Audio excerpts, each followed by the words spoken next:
Hello students. So in the last video we discussed about distribution of population. Okay, so we saw that how the population is spread over the entire land area of India. Okay, so this map represents the distribution of population in India. Now the topic that we are going to discuss today is that factors responsible for uneven distribution of population in India. ये जो distribution है वो uneven है, कहीं ज़्यादा है कहीं कम है, ठीक है, ये देखिए, ठीक है, तो ये क्यों है, what are the factors, what are the causes behind it. Okay, so we are going to discuss those factors. So the factors which are responsible for the uneven distribution of population in India, we can categorize them into three major group. One is physical factors, second is socio-economic factor, and third one is historical factors. Physical factors में बच्चों ये हम discuss कर चुके हैं fundamentals of human geography के second chapter में, है ना, वर्ल्ड पॉपुलेशन डिस्ट्रीब्यूशन में. ठीक है, तो आपको थोड़ा बहुत पता होगा कि फैक्टर्स क्या होते हैं. तो क्लाइमेट, फिजिकल फैक्टर्स में क्लाइमेट, टेरेन, ठीक है, फिजियोग्राफी जिसको बोलते हैं, या रिलीफ फीचर्स, और अवेलेबिलिटी ऑफ वाटर. ठीक है, हो कही सकते हैं, ठीक है, हम कुछ को ही रखेंगे जितने के बारे में बुक में डिस्कस किया गया है. सोशियो इकोनॉमिक फैक्टर्स, ठीक है, ये कहीं ना कहीं ह्यूमन फैक्टर्स हैं. एग्रीकल्चरल डेवलपमेंट ऑफ इरिगेशन, ठीक है, development of transport network, industrialisation and urbanisation आते हैं इसमें. ठीक है बच्चों. हिस्टोरिकल फैक्टर्स में इवोल्यूशन ऑफ सेटल्ड एग्रीकल्चर, है ना. एग्रीकल्चर होता है ना कि कुछ मूव करते हैं, एक पीस ऑफ लैंड पे एग्रीकल्चर किया, फिर दूसरे वक्त जो है 2-3 साल बाद किसी और पे मूव कर गए, जिसको कि हम बोलते हैं शिफ्टिंग कल्टीवेशन. क्लास 9th में भी पढ़ा है आपने, क्लास 10th में भी पढ़ा होगा इसके बारे में आपने, क्लास 8th में भी है इसके बारे में थोड़ा बहुत. ठीक है, तो ऐसा ये नहीं है कि जिसके बारे में आप नहीं जान रहे हैं. सेटल्ड का मतलब होता है जब आप एक ही जगह पे सेटल हो जाते हैं, वहीं पे आप एग्रीकल्चर करेंगे. ठीक है, आप मूव कर करके, है ना, एग्रीकल्चर नहीं करेंगे कि आज एक साल यहाँ पे करते हैं फिर दूसरे साल कहीं और मूव कर गए. तो फिजिकल फैक्टर्स में बच्चों क्लाइमेट, देखिए क्लाइमेट क्या है, जैसे कि हमने बात की थी ना उस चैप्टर में, फंडामेंटल्स ऑफ ह्यूमन ज्योग्राफी के 3rd चैप्टर में, 2nd चैप्टर में, अगर क्लाइमेट बहुत ही एक्सट्रीम होगा, ठीक है, too hot and too cold, तो वहां पे कम पॉपुलेशन होगा. ठीक है, क्लाइमेट कहीं पे अगर माइल्ड होगा, ठीक है, ना ज़्यादा गर्म होगा ना ज़्यादा ठंड होगी, तो पॉपुलेशन वहाँ पे क्या होगा, ज़्यादा होगी, क्योंकि वो जीने के लिए ज़्यादा सूटेबल होता है ना. The mild, the moderate climate, moderate temperature, moderate rainfall, ठीक है, मॉडरेट कोल्ड, ठीक है, ये सब क्या होते हैं कि सूटेबल करते हैं ह्यूमन की लाइफ के लिए. अगर कुछ चीज़ें बहुत ज़्यादा हो जाए ना, too hot and too cold, जैसे कि अंटार्कटिका की बात कर लें, काफ़ी ज़्यादा ठंड है. सहारा डेजर्ट की बात कर लें, है ना, वहाँ पे काफ़ी गर्मी होती है, बहुत ही ज़्यादा गर्मी होती है. ठीक है, टेम्परेचर बहुत ही हाई होता है, तो कहीं ना कहीं वो चीज़ें सूटेबल नहीं होती हैं उस तरह के क्लाइमेट, किसके लिए, ह्यूमन हैबिटेशन के लिए, ह्यूमन सेटलमेंट के लिए.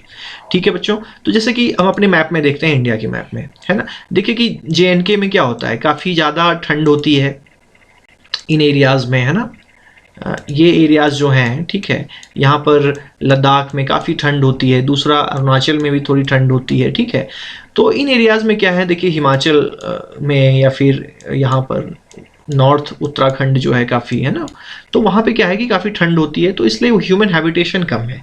दूसरी बात, यहाँ पे देखिए ग्रेट इंडियन डेजर्ट, यहाँ पे गर्मी बहुत ज़्यादा होती है. ठीक है, तो इसकी वजह से गर्मी बहुत ज़्यादा होती है, तो क्या होता है कि वो भी सूटेबल नहीं है. ठीक है, तो ये जो बीच वाले एरियाज़ हैं, ये हमारा ये इस तरह का ये पूरा जो एरिया है, ठीक है, ये एरिया जो है, ठीक है, ये कोस्टल एरिया जो है, कोस्टल एरिया तो जाना भी जाता है ना, आपने पढ़ा भी होगा, 9th के ज्योग्राफी का ये मैप है. ठीक है, इसी में आपने पढ़ा होगा क्लाइमेट ऑफ इंडिया, या 11th में भी हमने पढ़ा था ना कि जो कोस्टल एरियाज़ हैं वहाँ पे क्या होता है, इवन क्लाइमेट होता है. ठीक है, neither too hot nor too cold, है ना, इवन जलवायु, इसको सम जलवायु बोलते हैं कोस्टल एरियाज में. इसलिए कोस्टल एरियाज में देखिए पॉपुलेशन काफ़ी हाई है, और ये नॉर्थ इंडिया में ये जो प्लेन वाला एरिया है यहाँ पे हाई है. ठीक है, क्योंकि ज़्यादा गर्मी और ठंड दोनों क्या है, मॉडरेट है यहाँ पे. ठीक है, एक्सट्रीम नहीं है. ठीक है, अब आ जाते हैं नेक्स्ट फैक्टर पे, क्या है, टेरेन, बच्चों देखिए टेरेन का है मतलब क्या है, देखिए हिल, टेरेन का मतलब होता है हिल, जो कि ये नॉर्थ वाला पार्ट है हमारा, ठीक है, ये नॉर्थ वाला पार्ट यहाँ से लेके यहाँ तक, ठीक है, ये हमारा क्या है, हिल। हिली एरिया क्या होता है, देखिए स्लोप काफ़ी ज़्यादा होती है, ठीक है, तो स्लोप की वजह से उस पर चीज़ें कंस्ट्रक्ट करना आसान नहीं होता है ना, घर बनाना, एग्रीकल्चर करना, ये सब काफ़ी डिफ़िकल्ट होता है, ठीक है। तो इस डिफ़िकल्टी के कारण क्या होता है बच्चों की ह्यूमन हैबिटेशन उतना उसको प्रेफर नहीं करता है, ठीक है, लोग उतना प्रेफर नहीं करते हैं उसको, ठीक है, इसलिए इस एरिया में उतना ज़्यादा पॉपुलेशन नहीं बसने की कोशिश करेगी। ये देखिए फिर प्लेन एरिया है ना, इसके बाद जो नीचे है प्लेन है, माउंट, देखिए ये जो है ना हिमालयन माउंटेन के साउथ में प्लेन एरियाज क्या है, बिल्कुल स्लोप कम होता है, you can easily construct roads, you can easily construct your houses, you can easily set up industries, है ना, रेलवे लाइंस, इंडस्ट्रीज हैं तो इंडस्ट्री तक जो है रॉ मटेरियल्स लाने के लिए रेलवेज चाहिए, रोड्स चाहिए जहाँ ट्रक आसानी से आ जा सके, है ना, गुड्स की जो है लोडिंग अनलोडिंग वो आराम से हो सके, इजिली हो सके।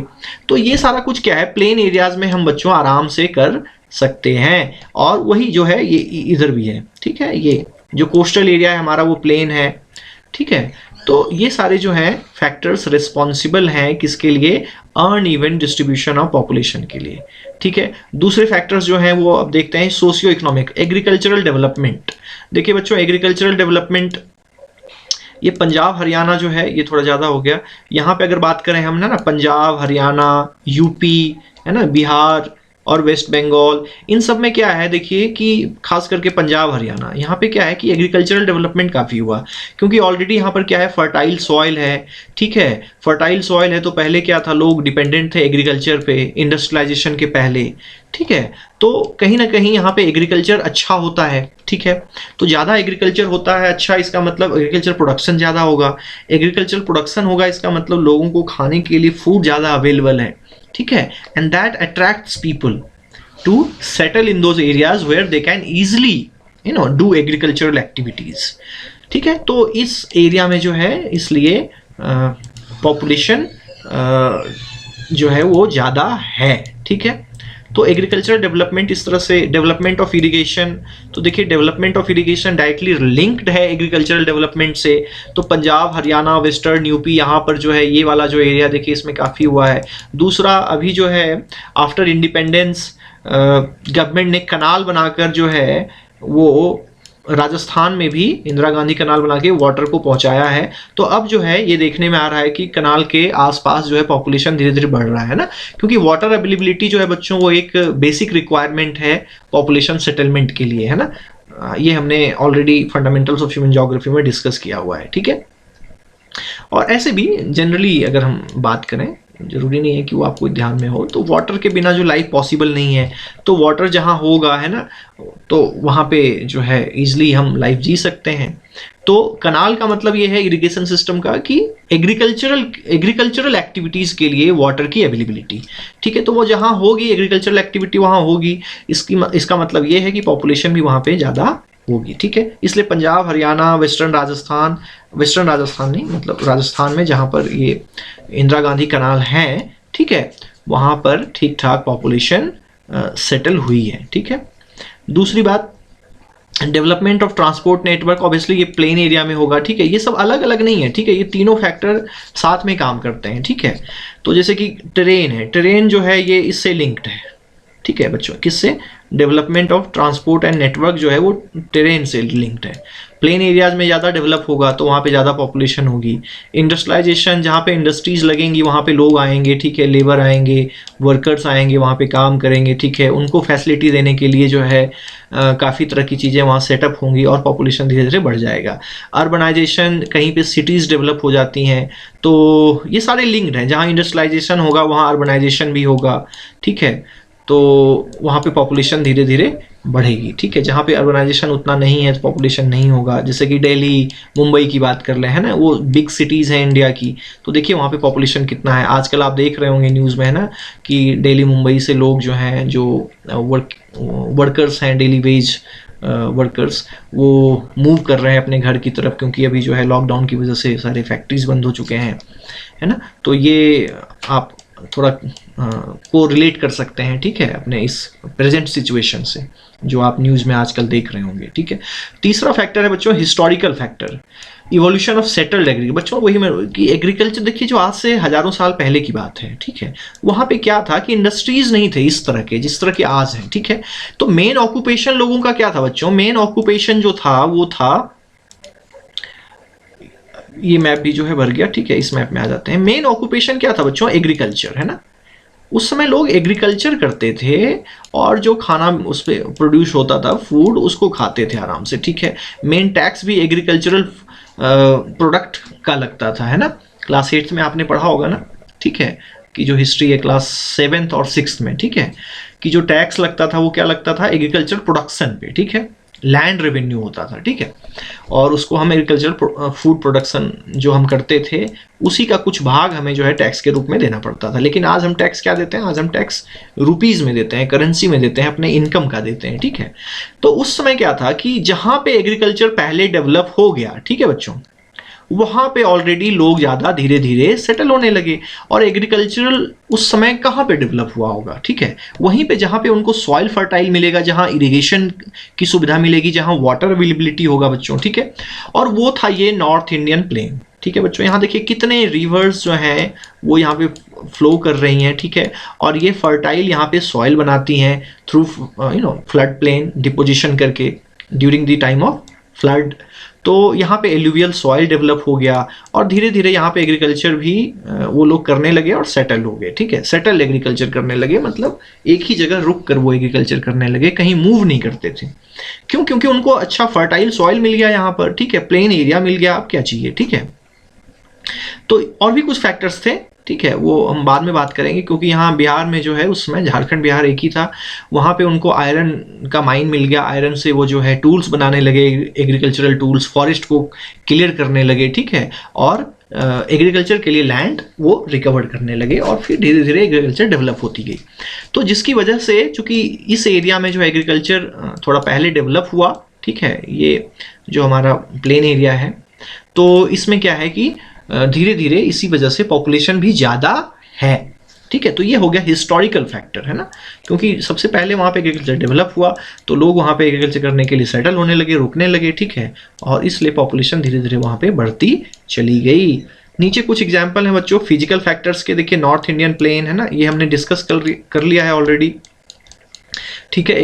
इरिगेशन की वजह से पंजाब हरियाणा में, ठीक है, इंडस्ट्रियलाइजेशन की वजह से पेनिनसुलर स्टेट्स लाइक झारखंड में, है ना, झारखंड में ऐसे फॉरेस्ट था, वहाँ पे मिनरल्स डेवलप हो गए तो लोग वहाँ पे जब माइनिंग के लिए जाने लगे, थोड़ी इंडस्ट्रीज लग गई, ये सब, है ना। और हिस्टोरिकल फैक्टर में river plains and coastal areas, है ना, जहाँ पे एग्रीकल्चर डेवलप हुआ तो धीरे धीरे लोग वहीं पे सेटल होने लगे, मूव नहीं करने लगे एग्रीकल्चर करने के लिए, और इसी वजह से पॉपुलेशन वहाँ पे बढ़ गई, ठीक है बच्चों। तो नेक्स्ट जो वीडियो होगा बच्चों उसमें हम डेंसिटी ऑफ पॉपुलेशन डिस्कस करेंगे, ठीक है। तो इस वीडियो में यहीं तक रहने देते हैं, ठीक है। इसमें कुछ कन्फ्यूजन हो तो मुझे पूछिएगा बाद में, ठीक है, या बताइएगा। और डिस्ट्रीब्यूशन को हमेशा बच्चों, बस एक इन्फॉर्मेशन की डिस्ट्रीब्यूशन ऑफ पॉपुलेशन को हमेशा आप अपने फिजिकल, है ना, जो मैप है इंडिया का उससे जोड़ कर देखिएगा, ठीक है, तो आपको इसमें ज़्यादा समझ में आ जाएगा, आपको फैक्टर्स भी इसी से पता चल जाएंगे, ठीक है, और डिस्ट्रीब्यूशन कैसा है वो भी पता चल जाएगा, ठीक है। Thank you, bye.